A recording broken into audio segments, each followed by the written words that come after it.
Testing.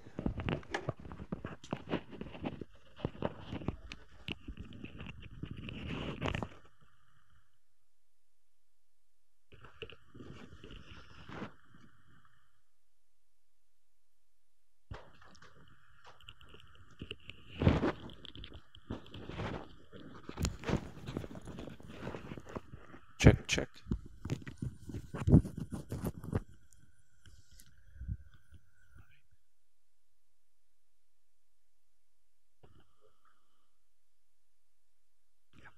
All right. Well, welcome, everyone.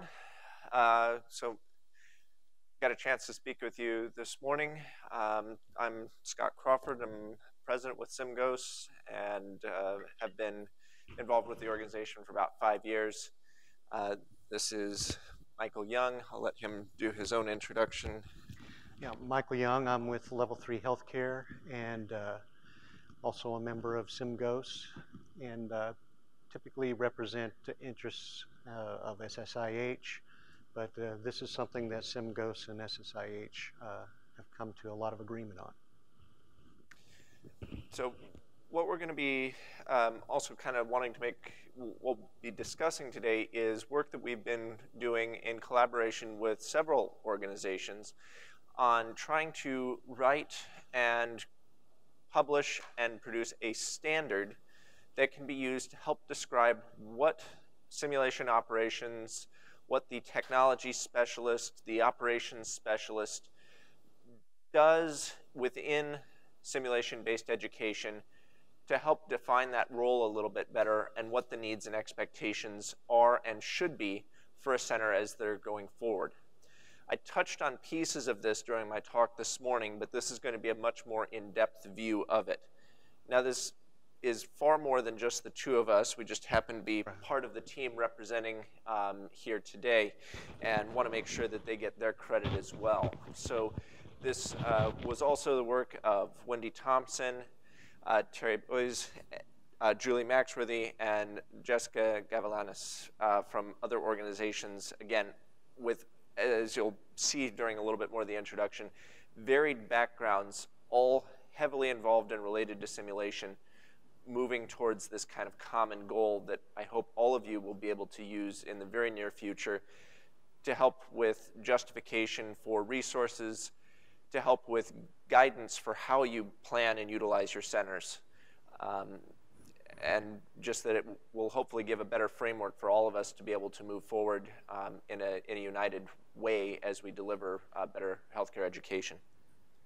As far as the standard itself, it's a part of a set of standards that I think that was reviewed yesterday morning. But it is a living document, so it's not meant to be prescriptive. In other words, no organization, or even collectively all the organizations, are saying this is how you must do it. These are the results of the observations that we have had in many centers across the country, if not the world. And so it gives you a structure of which you can start. You know, what do you need to consider when you're having to develop the operations around your simulation education program? So we've kind of touched on this already. Again, I am an employee of Texas Tech University Health Sciences Center El Paso as an emergency physician, and I am still primarily involved in clinical activities there. My involvement with SimGHOSTS and any other organizations has been, and probably will likely always be, just on a volunteer basis. Likely, I've already told you with Level 3 Healthcare, it is a for-profit company. Sell a number of products and services, but I'm not here representing those things. I'm here as a member of the simulation community, and the content here really does not impact that relationship, but as a matter of professional courtesy, we want to disclose that I do have a bias that does not necessarily impact this. I hope you'll kind of understand and see from some of the other background that Michael has been very dedicated to this specialty and to these activities over the past number of years, and his work here has been invaluable.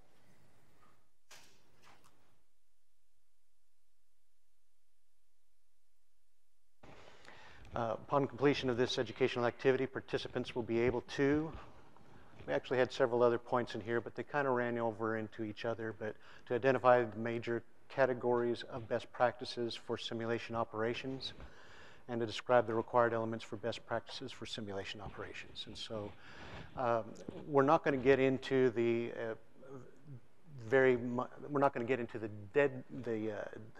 deep details of the operation standard itself. It is still being under an approval process, being reviewed, but I'm expecting it to be approved with some minor adjustments by the end of the year. And when that gets released, it'll be published. They're just kind of, this was a big group project, and this is not, again, the work of any one individual. And there's even others that would not have, that were involved with this project at various stages that would not have allowed it to get as far as it did without their involvement. Hey guys, sorry everyone. Someone is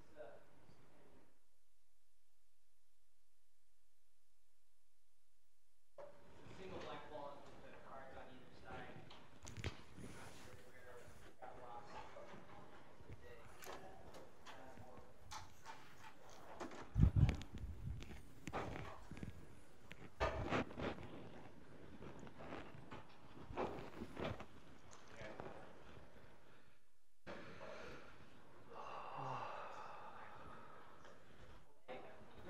If you come across this, just hand it over to me and I'll turn it in. Thank you guys.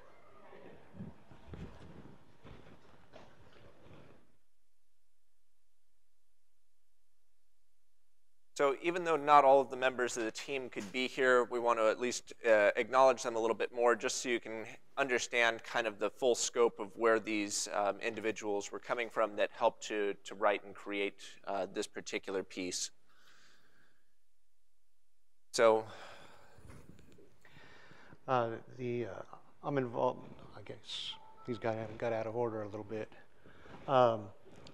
I'm involved with the SSH Certification Council, which has just recently transitioned from being just a committee and now is kind of a separate but connected organization with SSH. And the subcommittee over the development of the CHSOS, I'm the chair of that. I'm also, like I said already, working for Level 3 Healthcare. I'm a co-author and editor of Healthcare Simulation Guide for Operations Specialists, which is a book that we envisioned would be a great resource for this body of people here.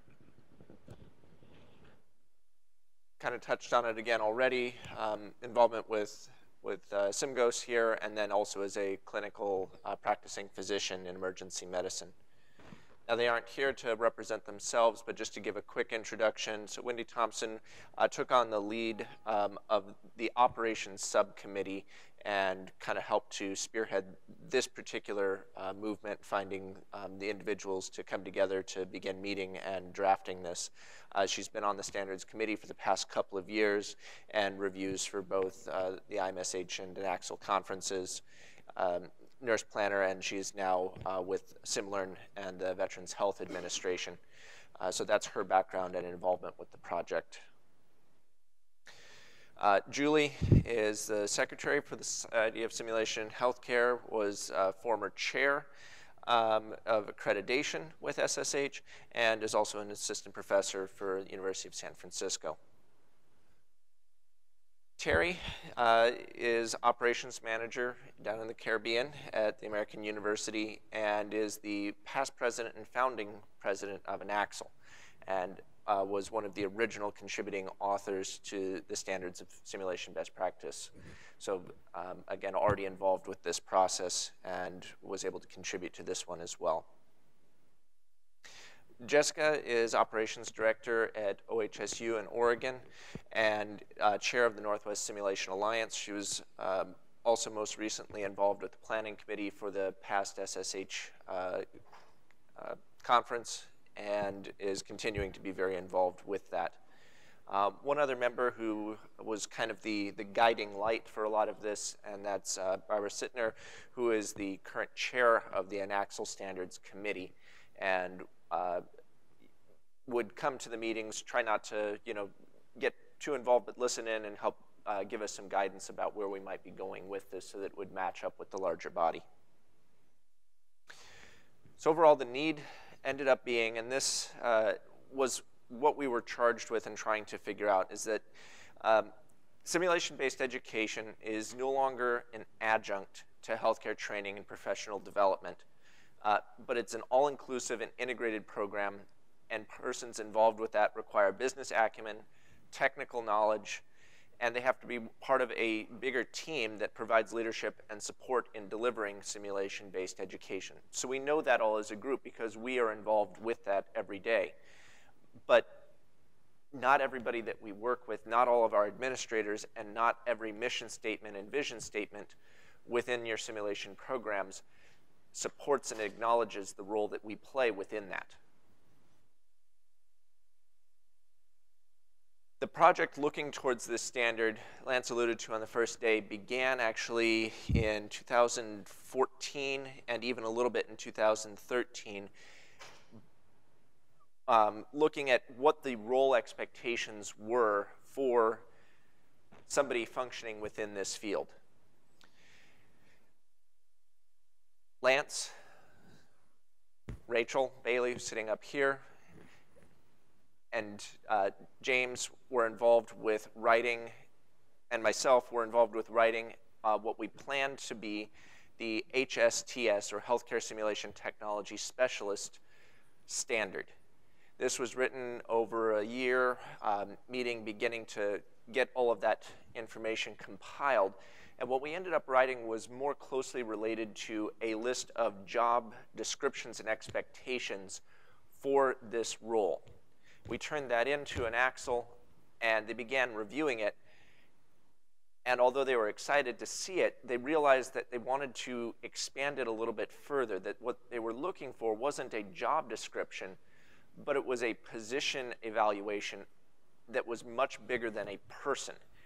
And so the entire project got moved back, and the role expanded out, and the whole process began again before that document ever met a printing press. So we recognized that it was a much bigger description than what we had originally worked with, that it needed more input from more organizations and more backgrounds than what we had begun initially. And even that project itself, that took a year of work, expanded out into a larger project yet again.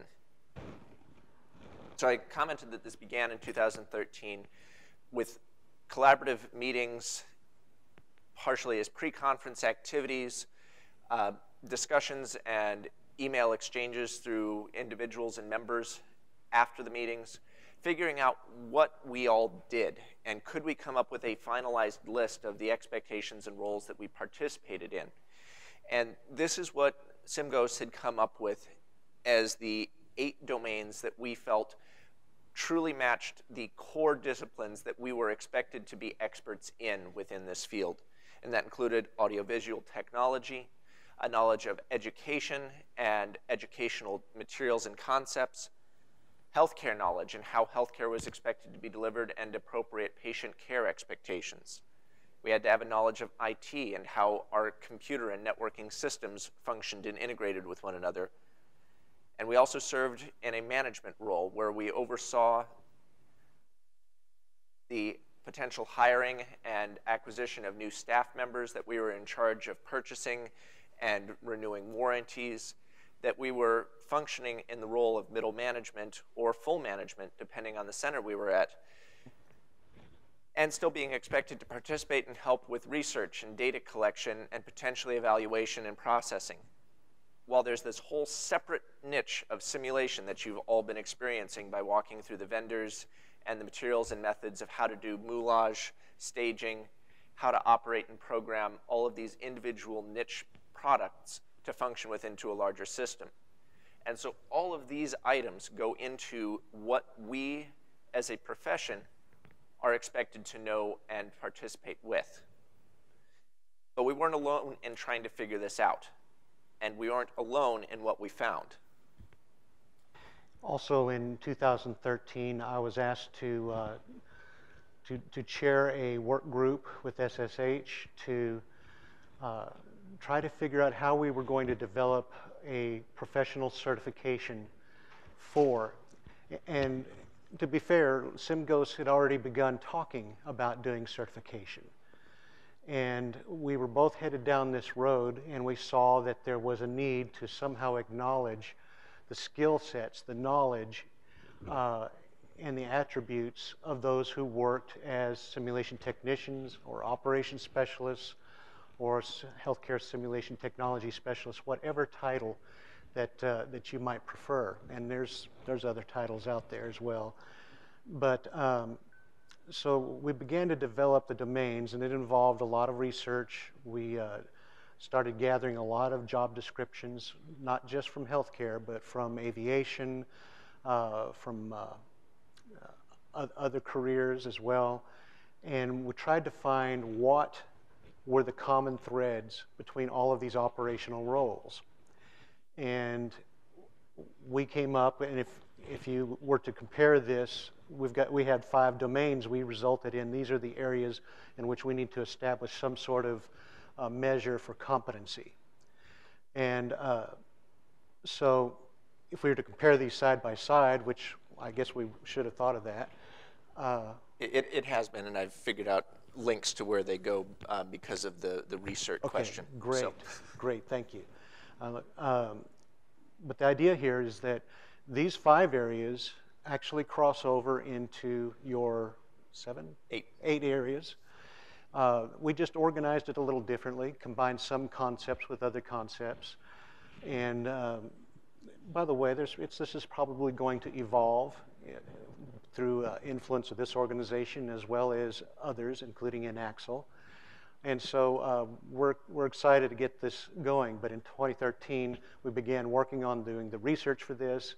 By 2014, we had concluded what these domains were.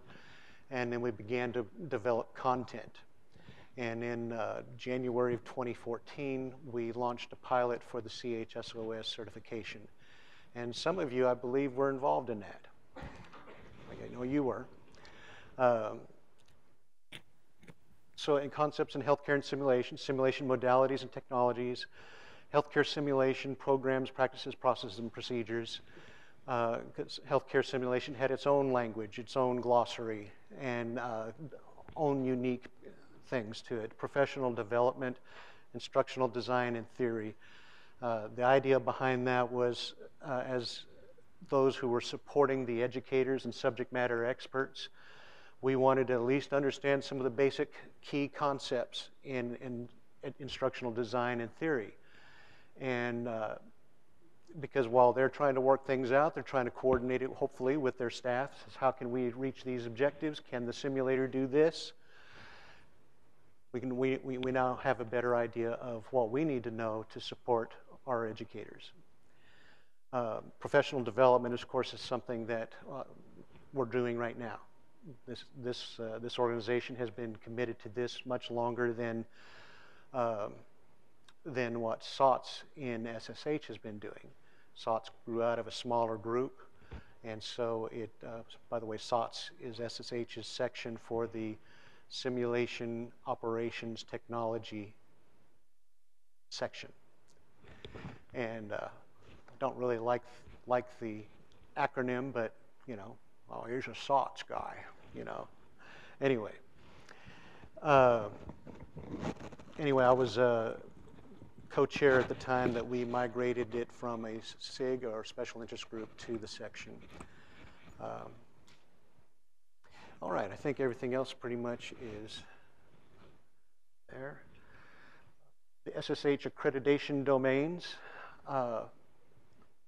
It spells CARTS for the acronym, if you need to remember. There's core. Now, we're looking at these standards because they all kind of overlap, support each other, and it makes sense to talk about these standards in a bigger picture. And that we wanted the Axel standards on operations to reflect the larger community, not just from one perspective. And so accreditation domains also touched on operations. In fact, that's how a lot of the standards are defined, so that when we are assessing, I'm also a site reviewer, when we're assessing a site for accreditation, we're taking a look at these areas. Now, you can apply just for core and then one other area of arts, but we've had a few applications come in and ask for accreditation in all areas on top of core. And it hasn't happened a lot, but it has happened some, and it's exciting to see the type of work that's being done in our community. And by the way, it would be very difficult to accomplish accreditation without the support of all the staff, including our sim techs and operations specialists. Assessment, how do you assess your learners? Those are participating. Research, how are you researching using simulation? The pedagogy involved in teaching and education, it goes broader, but it is still talking about simulation as that area that needs to be accredited. And then systems integration is where you have more than one institution involved. It might be one institution but across multiple places and cities, or it may be multiple institutions that are in a cooperative relationship. Nevertheless, there's a lot more nitty-gritty when you're planning and collecting data. And so systems integration has a unique perspective.